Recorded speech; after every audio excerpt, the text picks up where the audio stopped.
Sistem perizinan terpadu sangat dibutuhkan oleh pemerintah kota-kota di Indonesia untuk mempercepat proses perizinan.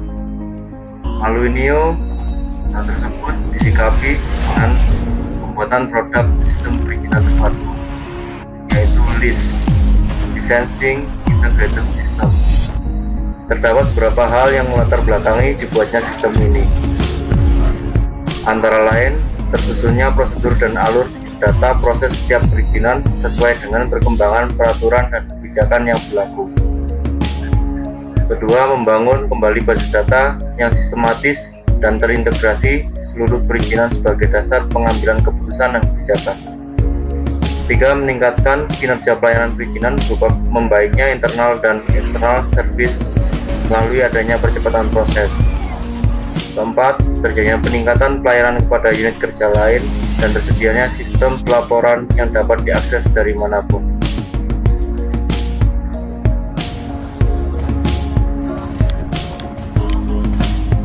Aplikasi perizinan ini terdiri dari dua macam, aplikasi perizinan online dan aplikasi perizinan offline. Yang online nantinya diakses oleh masyarakat, yang mana masyarakat yang mendaftarkan izinnya melalui sistem ini dapat menerima informasi apakah perizinannya itu sudah selesai atau statusnya di mana sekarang. Nah, yang kami tampilkan di sini adalah aplikasi perizinan yang diimplementasikan di lingkungan kantor perizinan. Kami ambil contoh yaitu aplikasi yang sudah kami jalankan di Kabupaten Bojonegoro. Nah, kami login sebagai admin.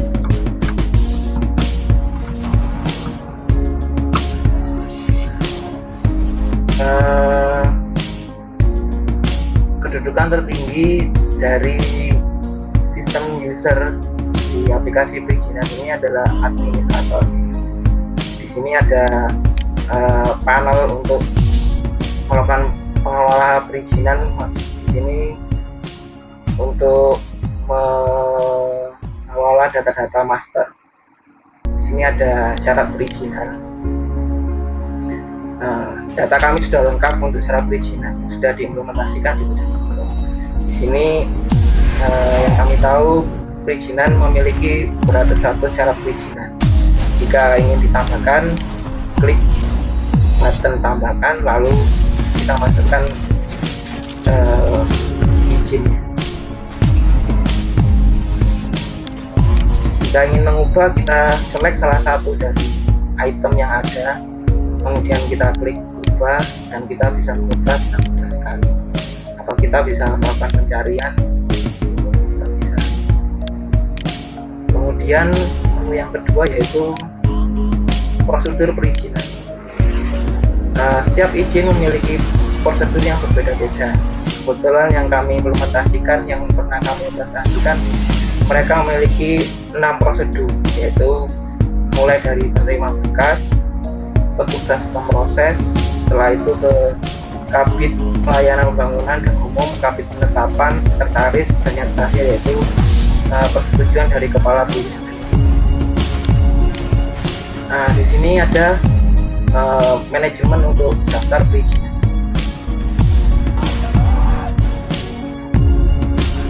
Nah, di sini kita bisa menambahkan secara mudah dalam aplikasi ini. Kita juga bisa mengetahui langsung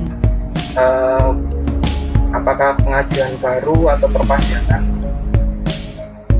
dan statusnya di sini ada aktif dan non-aktif. Kenapa kami menggunakan aktif dan non-aktif? Karena terkadang tiap tahun belangko model belangko persetujuannya berubah. Nanti kami jelaskan setelah ini.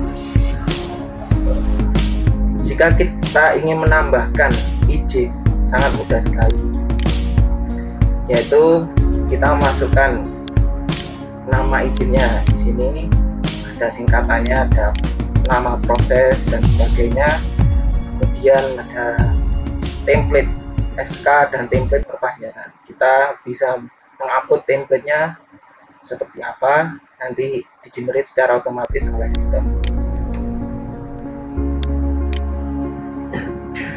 Nah, setelah kita membuat izin, misalnya izin apotik, nanti kita bisa mengatur persyaratannya untuk permohonan baru atau untuk perpanjangan. Misalnya untuk permohonan baru syaratnya terkadang macam-macam.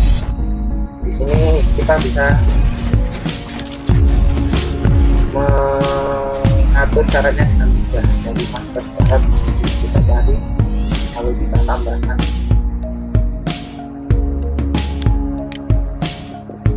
Kemudian prosedur juga terdiri dari dua, yaitu permohonan baru dan perpanjangan. Misalnya untuk permohonan baru, karena di master ada 6 tadi yang saya jelaskan, maka tampil di sini kita bisa dengan mudah melakukan perubahan tulisan, kemudian melakukan klik lalu dibuka. Inilah salah satu kelebihan dari aplikasi. Nah, kemudian kita bisa menonaktifkan atau mengaktifkan. Seperti yang saya bilang tadi, tiap tahun terkadang belangko persetujuan atau SK dari perizinan diubah-ubah, sehingga nantinya berefek pada proses rekapitulasi. Karena itu data di sini dipertahankan meskipun dia sudah tidak dipakai belangkonya, tetapi statusnya kita rubah bernonaktif. Kemudian ada rekening. Ini beberapa SK membutuhkan nomor rekening. Di sini ada master, juga ada UI juga ada banyak. Di sini kami gunakan masternya. Setelah itu kita menuju ke panel pelayanan perizinan. Panel ini yang nantinya akan diakses sehari-hari oleh petugas perizinan. Nah, kita masuk ke panel pertama, yaitu daftar permohonan perizinan. Di sini akan tampil list dari perizinan yang sudah kita daftarkan tadi di master yang statusnya aktif. Misalnya ada orang ingin melakukan izin apotik. Nah, dia ingin melakukan proses perizinan permohonan baru atau perpanjangan. Kali ini permohonan baru. Nah, kita isi semuanya datanya di sini sesuai dengan cucuknya di sini, sesuai dengan belangko yang sudah kita. Di sini ada syaratnya sesuai yang kita setting. Kemudian di sini ada panel untuk mengubah jika data tidak benar atau cari atau proses verifikasi. Ini proses verifikasi dilakukan jika syarat-syaratnya sudah lengkap. Kita lakukan proses verifikasi. Di sini akan ada panel seperti ini. Verifikasi data-datanya diverifikasi dan prosedurnya sesuai dengan prosedur yang setelah disetting. Kemudian terkadang kita instansi perizinan kendala dalam menyimpan data-data hasil permohonan itu kita sediakan scan persyaratan, kadang persyaratan itu banyak sekali. Nah, kita sediakan melakukan scan persyaratan. Nah, setelah melewati verifikasi, akan ada verifikasi sesuai dengan jabatan. Nah, ini dilakukan login dari akses dari nanti akan diverifikasi sesuai dengan jabatan. Jika sudah selesai, maka statusnya akan menjadi sudah diambil. Kita bisa mencetak SK. Nah, ini ada bukti pendaftaran di sini. Kita SK-nya secara hasilnya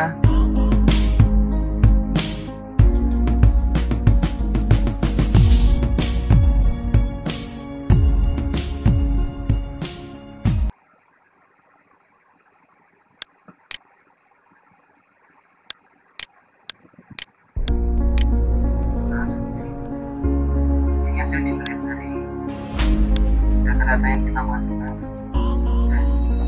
hanya siap melakukan pembuatan SK juga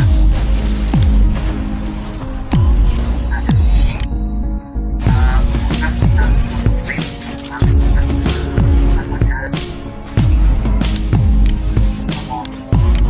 kemudian di layanan panel pelayanan perizinan ada di sini kita analisa ada apa tidak izin yang sudah ada pasar melampaui waktu tenggang dari izin yang mereka buat. Jika mereka sudah lewat dari izin yang telah ditetapkan, maka akan muncul di sini. Gunanya adalah untuk melakukan proses rekapitulasi dan kemungkinan di masa yang akan datang bisa kita kembangkan menjadi reminder untuk pemohon sehingga dia tahu kalau dia sudah kadaluarsa. Kemudian di sini ada daftar pemohon. Di sini master untuk pemohon semuanya yang pernah melakukan izin akan tercatat. Dan yang terakhir yaitu rekapitulasi. Nah, untuk izin apotik contohnya di sini ada pada bulan Januari ada 1 orang, nantinya akan tambah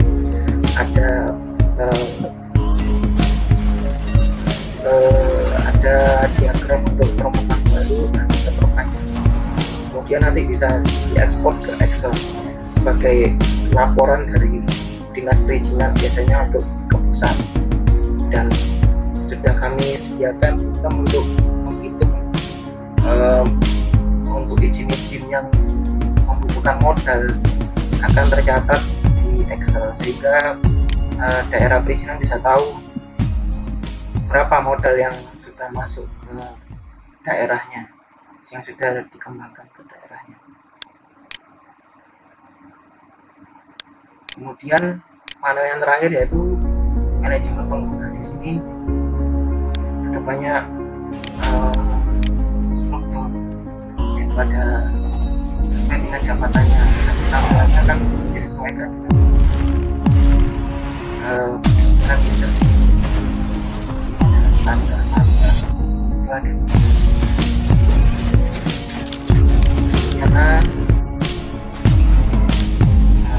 pengenalan dari